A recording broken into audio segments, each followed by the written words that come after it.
This is the Coleman 4-person Skydome dark room tent, and I'm giving you my honest take after real trips using it in sun, wind, and rain. Key features that stood out to me start with the dark room fabric and the Skydome shape. The dark room coating really does what it says. It blocks most sunlight. On bright mornings when my old tent was glowing like a lantern at 6 a.m., this one stays dim enough that I can sleep in. On a festival weekend, I napped at noon and it felt like late evening inside. It's not pitch black, but it's dark enough that I could easily fall asleep without an eye mask. The Skydome geometry makes the walls more vertical than a classic dome, so I don't get the fabric pressing on my shoulders when I sit up near the edges. Coleman says 20% more headroom. In practical terms, I can sit comfortably almost anywhere inside. The footprint is 8 by 7 feet with a center height around 56 inches. I can't stand up, but I can kneel and move around without brushing the ceiling. From my experience, setup is fast once you learn the routine, but the under 5 minutes claim is a best case number. The main poles are pre-attached to the tent body, which means there's no guessing which pole goes where. At the same time, those long fiberglass poles have a lot of tension. The first time I pitched it in my yard, I wrestled the pole ends into their pockets and worried I might overflex the fiberglass.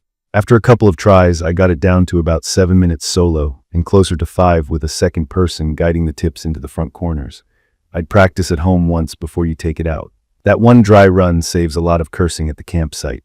The floor plan fits one queen air mattress perfectly, with a little room along the sides for shoes or a water bottle. With 2 adults and 2 small kids, we slept fine on pads.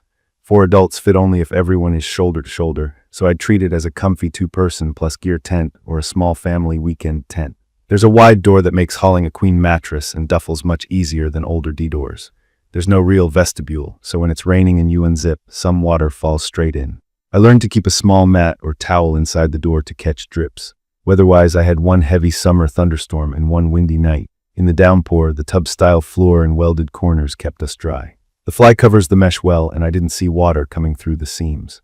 The listed hydrostatic head is modest. Coleman leans on fabric coating and angles more than big waterproof ratings, but it survived steady rain with no leaks for me. In wind, the tent can take a beating because the tall, flatter sides act like a sail. Coleman claims it's sturdy up to 35 mph with proper guying. I won't put a number on my gusts, but I can tell you the poles flexed a lot until I staked every guy line. Once fully guyed, it held shape much better. I would not skip the guy lines ever. I also swapped the stock stakes for heavy-duty steel ones, which made a big difference in mixed soil. Ventilation is where this tent asks for management. The same coating that blocks light also keeps heat in, and the fly sits fairly close to the canopy. On cool evenings, no problem. On warm, still mornings, it warms up fast. I tried 2 setups, door and window mesh open with the fly on and door cracked wide with a small battery fan running. With a fan, the inside stayed reasonable, and I still enjoyed the dark. Without a fan, it turned stuffy quickly. Condensation is another thing to watch. With the fly battened down for rain and light winds, moisture from breathing builds up and you'll see beads on the fly interior.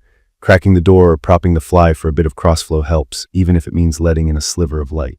Let me touch the materials in plain English. The canopy and fly feel like mid-weight coated polyester, tough enough for weekend trips but still a consumer-grade tent fabric.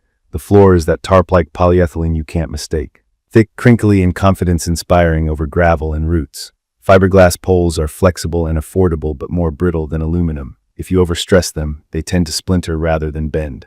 Because they're pre-attached, field repairs are trickier than with a traditional sleeve-in pole setup, so I keep a repair sleeve in my kit just in case.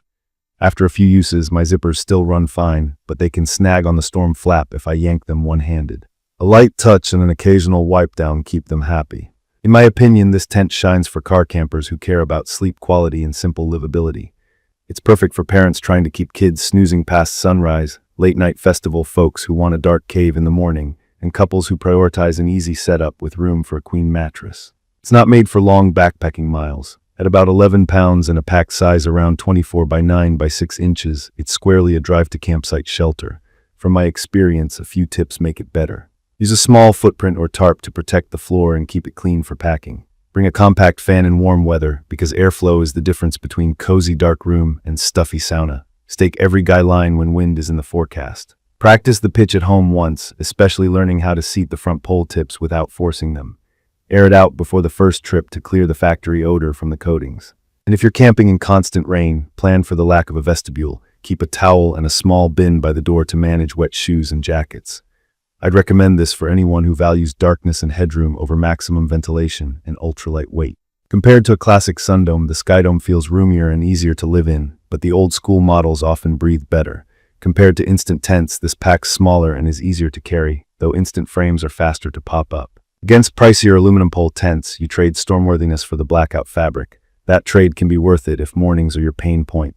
In conclusion, the Coleman 4-person Skydome dark room tent with Rainfly does exactly what drew me to it.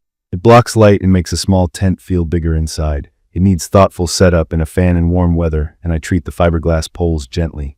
If your priority is solid sleep and simple comfort on car trips, it delivers. If you camp in hot, still conditions and crave cross-breeze over everything else, you might want a different design with more vents and a larger fly.